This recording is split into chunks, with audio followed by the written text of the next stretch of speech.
Bonjour à tous, j'espère que vous allez bien. Comme vous avez pu le voir, j'ai pas encore eu le temps de reprendre les vidéos de façon plus régulière, mais je vais assurer ce point hebdomadaire, donc toutes les semaines. On va parler simplement des cryptos qu'on connaît, du top 100 et des valeurs que je suis dans le cadre du portefeuille et un peu plus largement. Donc on a eu une semaine plutôt dans le rouge, hein, vous le voyez, hors certains projets qui sortent du lot. FTT qui a fait plus 20, CRV plus 15, donc CRV c'est un peu chiant, c'est que j'en ai pas acheté quand il était vraiment bas. Bon, après 15%, ça reste tout à fait acceptable hein, comme prix, mais vous voyez ici c'était vraiment sympa.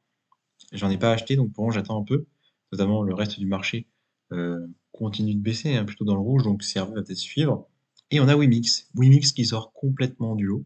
Si vous regardez là depuis le 18, on va se mettre en vue moi, vous regardez, voilà, c'est assez visible.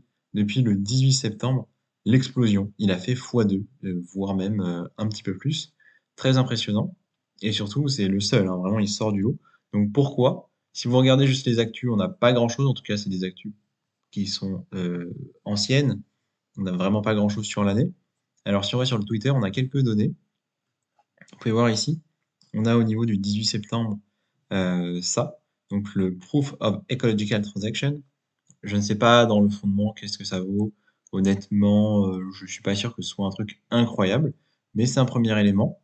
On a ici des développeurs de jeux US qui sont en train de migrer leurs jeux sur Wimix. Alors quand je dis migrer, c'est probablement de faire des copies. Mais en tout cas, ils sont en train d'arriver dessus. Et donc ça, c'est pas mal. Donc on a ces deux studios que personnellement, je ne connais pas très bien.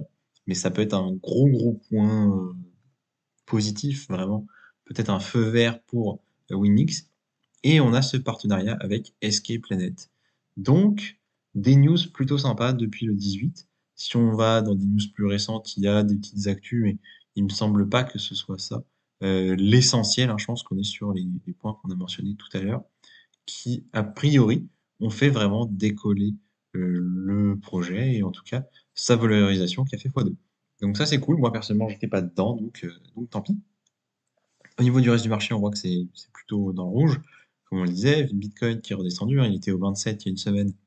Et bien voilà, nous voici sur les 26 000. Est-ce qu'on va aller plus bas? Je ne sais pas, on va voir ça. BNB qui tient la route et Ethereum, ça bouge pas réellement. En tout cas, j'ai l'impression d'être toujours autour de 1006 quand je fais des vidéos sur Ethereum. On va aller voir tous les graphiques comme toutes les semaines. On a ici euro sur dollar. On enchaîne les semaines dans le rouge, hein, on va les compter. 1, 2, 3, 4, 5, 6, 7, 8, 9, 10, 11. Ça commence à faire un moment, depuis, ouais, depuis la hausse ici du 10 juillet. Donc, ouais, ça commence à faire beaucoup, là, hein, presque un trimestre complet de baisse. Au niveau du SP500, on a une grosse bougie rouge là. C'est assez, ouais, c'est assez parlant, hein. Ça s'est vraiment pas très bien passé. Vraisemblablement, je suppose que si on va en vue journée, on va voir quelque chose au niveau, ouais, mercredi, jeudi. Bon, vraisemblablement, c'est lié aux déclarations de la Fed. Mais bon, ça, vous connaissez, j'ai pas besoin d'expliquer ça énormément. On voit que le RSI baisse beaucoup. Intéressant, on va surveiller tout ça. SP500, pareil, ça a suivi. C'est normal. Au niveau de l'Asie, en Chine, on voit que ça bouge pas trop. Ouais, c'est ça, c'est assez plat sur ce deuxième indicateur aussi. Au Japon, légère bougie verte, tout à fait légère, toujours sur les tops de marché. Donc pour le moment, ça se passe bien pour eux. On a un marché qui est quand même plutôt, enfin, dans la globalité, du coup, si on fait le point, c'est plutôt plat et franchement dans le rouge aux US, donc c'est normal qu'on ait un Bitcoin qui baisse aussi, hein. Pour moi, la corrélation toujours présente, notamment du fait de la faible capitalisation de Bitcoin. Ici, le bilan des banques centrales, ça continue de baisser. Donc, c'est contraire à ce que j'avais anticipé. Moi, je m'attendais à un renouveau, un redécollage. Et bah, pour moi, il n'a pas lieu. Peut-être que ça prendra un peu plus de temps. Au niveau de la Bitcoin dominance, on voit qu'on est sur quelque chose de très plat par rapport à la dernière semaine et que de manière générale, on est sur du 50%, un peu moins, 48 à 50%, toujours très largement dominé par Bitcoin au niveau du marché crypto, hors Wimix, hein, qui a archi performé. Et on a ici Ethereum sur Bitcoin, hein, je vous l'ai dit, je l'attends plus bas, je vous le dis toutes les semaines, donc on perd pas de temps avec ça. Au niveau des valeurs, on a Bitcoin qui n'a pas bougé, donc je ne vais rien dire. Il a perdu, je crois, de l'ordre de 3%, 4%. dans la semaine, donc voilà, mon scénario n'a pas changé. Plus bas, j'achète, en dessous, autour des 20 000, plus haut, je vends autour des 45 000. Le reste ne m'intéresse pas. Ethereum, même scénario, on va pas tergiverser. Matic, 51 centimes, c'est un cours intéressant. Moi, j'en ai déjà accumulé un petit peu plus, donc pour le moment, je vais pas en reprendre. À voir dans les prochaines semaines. Au niveau de Fantôme, c'est très très plat, hein. J'ai l'impression que c'est en train de vraiment stabiliser sur les dernières semaines, plutôt à la baisse, mais vous voyez, on est passé de 20 à 18 dans l'espace de un mois, voire même ouais, un gros mois, voire même un mois et demi.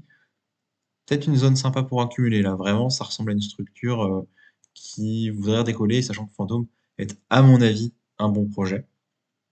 Je réfléchis à Fantôme, on en reparle peut-être dans les prochains jours. PancakeSwap qui a trouvé aussi un point un peu plat, un plateau, au niveau des 1,15 $, 1,13 $, c'est quand même de la baisse, hein. Ça pourrait continuer. RSI toujours très très bas au niveau des 22. Euh, Écoutez, un jour ça redécollera, je le pense, en tout cas c'est ma conviction.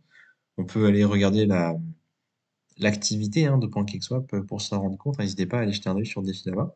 Mais pour le moment, c'est ouais, c'est moche. Donc la question c'est est-ce que ça va pas aller encore plus bas si on a un petit crack ou quoi? Et à ce moment-là, en acheter. C'est la question que je me pose. Curve, je vous l'ai dit, ça a un petit peu remonté, donc je vais pas en acheter tout de suite. Très bon projet à mon avis aussi. Mais pour le moment, j'attends. Et on voit, c'est intéressant, je reviens sur Curve, que le RSI, il a bien bien remonté, hein. On est passé de 32 à 39 en une semaine. C'est quand même une belle hausse, sachant qu'on est en vue le weekly. Au niveau de BNB, donc la santé de Binance notamment, bon, petite semaine dans le rouge, c'est normal, hein, on suit le Bitcoin. C'est pas choquant non plus, on est toujours au-dessus des 200. Pour le moment, j'ai envie de dire, rien à dire, rien à signaler. Faudra voir si on va en dessous des 190, 180. À ce moment-là, faudra peut-être vraiment regarder. Link, eh bien écoutez, on a 2 semaines d'envers pour Link, même si ça reste petit, hein, des petites hausses. Quoique, hein, c'est quand même quelques pourcents. Je ne vais pas en racheter pour le moment et je ne fais certainement pas en vendre. Le RSI a bien remonté aussi, on est à 54. Au niveau de Stax, ouais, RSI toujours un peu en baisse. Le projet n'a pas du tout performé sur les dernières semaines non plus. À titre personnel, j'en avais acheté vraiment bas, donc pour le moment, ça ne va pas m'intéresser, mais je surveille. Après, la structure donne quand même l'impression que pour le moment, on pourrait continuer la baisse. C'est avec une jolie bougie verte là jusqu'ici pour rebaisser. Ça serait juste la suite logique de ce qu'on observe, mais il n'y a aucune garantie. En réalité, j'ai rien de spécial à dire sur Stax, il n'est pas dans une situation que je trouve opportune pour moi. Litecoin non plus n'est pas dans une situation opportune. De toute façon, j'ai pas envie d'en racheter pour le moment. J'ai été très largement déçu par Litecoin, vous le savez déjà.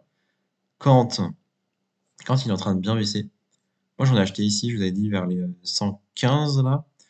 Ouais, s'il va un peu plus bas, je vais considérer un deuxième achat. On en reparle dans les prochaines semaines. Le RSI est toujours assez élevé, enfin assez élevé, il est à 37, donc on n'est pas encore sur l'excès de vente qui serait vraiment la zone idéale pour moi en termes d'achat. Au niveau de GRT, pour le moment, c'est un peu comme Stax, hein, ça va pas m'intéresser tout de suite. Très bon projet, le moment n'est pas mauvais pour acheter, je veux dire, on est sur une zone qui est quand même pas excessive en termes de prix. Mais vu que j'en ai eu plus bas, j'ai envie d'attendre un petit peu plus. RSI a bien remonté aussi, c'est intéressant. Illuvium, bah, ça bouge pas trop, on est sur les 40 $. Pour le moment, je vais pas en acheter, sachant que j'en ai eu pour plus cher, j'en ai eu à 54, donc l'air de rien, je suis en belle baisse. Et bah, écoutez, je vais attendre toujours un peu plus. Filecoin, 3 $, c'est pas mal, mais j'ai envie de l'acheter moins cher, donc j'attends. RSI autour de 37, ça peut aller plus bas. Ça peut aller plus bas, on va voir ça dans les prochaines semaines. Atom, bah, c'est mon cours d'achat, moi je l'ai eu à 7 $, donc pour le moment, je vais pas en racheter à ce cours-là, hein, j'ai envie d'en racheter moins cher, vous le savez. On notera qu'au niveau du RSI sur Atom, on a rebondi.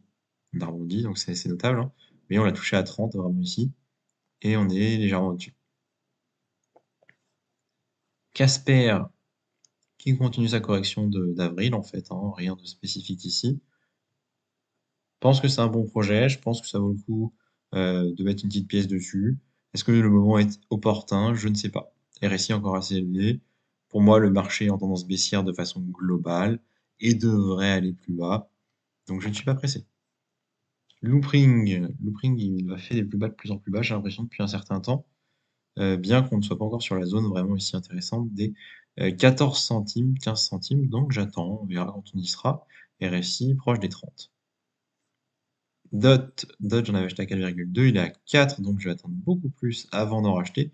Mais si vous n'en avez pas, c'est un cours intéressant. En revanche, le RSI est un petit peu reparti à la hausse, très très légèrement, à voir dans les prochaines semaines. Et Ken Token, oh la bougie verte, donc je ne l'avais pas vue. C'est sympathique. Après, c'est pas non plus exceptionnel, mais on doit être sur quelque chose de l'ordre de 20%, je pense. C'est ça, 21%. Donc une hausse sympathique, j'ai pas la raison, je vais pas vous mentir que j'ai pas vu passer de news là-dessus. Le RSI du coup est bien monté, on est à 50. Pour le moment, je vais pas en acheter. Clairement pas après ça. Fetch en revanche n'a pas profité de la chose, donc c'est peut-être pas les valeurs IA.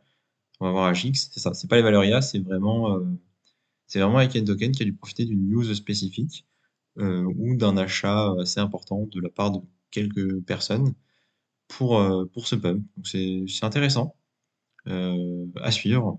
Pour l'instant, je n'achète pas. Fetch non plus, je vais pas en acheter tout de suite. Agix non plus. Pour moi, c'est des valeurs qu'on peut retrouver plus bas et qui valent encore un peu cher par rapport à ce que ça valait il y a un an. Magic, pareil, j'attends que ça aille plus bas. Même si on n'est plus dans l'IA, on n'est pas dans les mêmes données. Pour moi, ça m'intéresse pas. Render, non, RPL du coup, Rocket Pool.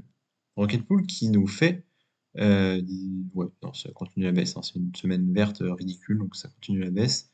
Pour j'en veux pas, il a rebondi au niveau du RSI, on le voit ici. Intéressant, avant d'y retourner. Euh, bon, on pourrait analyser une potentielle double bottom et un rebond. Si on aime ce genre d'analyse, moi je vais rester très prudent hein, sur ce genre d'analyse, et donc je vous dis que pour le moment j'attends. Radix pour le moment non, c'est pas des valeurs que je veux pour l'achat. Render token non plus, RSI qui est relativement haut. Arbitrum, bah, j'en ai acheté la semaine dernière, il y a 2 semaines, comme vous le savez, à 75 centimes, pour moi il stabilise à 80, donc je n'ai pas l'intention d'en racheter plus que ça. Tao au niveau des 53 $, moi je vais l'attendre plus bas Tao, à mon avis il peut y aller. On va continuer ici avec Algorand, j'aime pas trop ce qu'il nous fait. On va se mettre là, on va voir, ouais. Ouais, j'aime pas trop pour le Algorand. Cheese non plus, moi Cheese, je sais pas, ça me tente pas Cheese. Je sais qu'il y en a qui aiment beaucoup la valeur, moi ça me tente pas trop. Axis, eh bien, pour le moment, ça a l'air de stabiliser. On va vraiment zoomer plus pour voir. Ouais, moi j'en veux plus bas. J'en veux plus bas du Axis. Pour le moment, ça me dit rien. J'aimerais bien en avoir vraiment plus bas en fait. Epcoin, je vous avais dit 1 $. On est à 1,12 $. Pour le moment, j'attends. Pour le moment, j'attends. Vraiment, au niveau tokenomique, Epcoin, c'est vraiment pas terrible. Il y a beaucoup d'émissions de tokens, plus un problème de hype. C'est-à-dire que là, il y a quand même une grosse panne de hype sur les NFT. Donc les coins prennent de plein fouet cette réalité-là. Et ouais, j'ai l'impression que c'est plus là, quoi. C'est plus à la mode. Donc évidemment que ça peut être un bon moment pour acheter, mais ça peut aller plus bas. Et pour le moment, je vais attendre. Et enfin, XRP qui bouge pas. XRP, il est sur 50 centimes. Je j'ai pas encore décidé quand j'allais en acheter. On voit qu'on a un RSI autour des 40, 50. Donc pour moi, ça peut aller plus bas, on a un peu de marge. Et voilà, ça conclut notre vidéo d'aujourd'hui, où je vous dis merci de m'avoir écouté. Comme vous le voyez, pour l'instant, je ne fais pas d'achat. Si j'en fais, je vous tiendrai bien évidemment informé. Je prends un peu de temps pour m'organiser et je vais bien évidemment refaire du contenu, certainement plus sur Twitter qui demande moins de temps de production que la vidéo YouTube, à voir dans les prochaines semaines dès que tout ça se sera stabilisé pour moi. En attendant, je vous souhaite une très très bonne semaine et je vous dis à bientôt.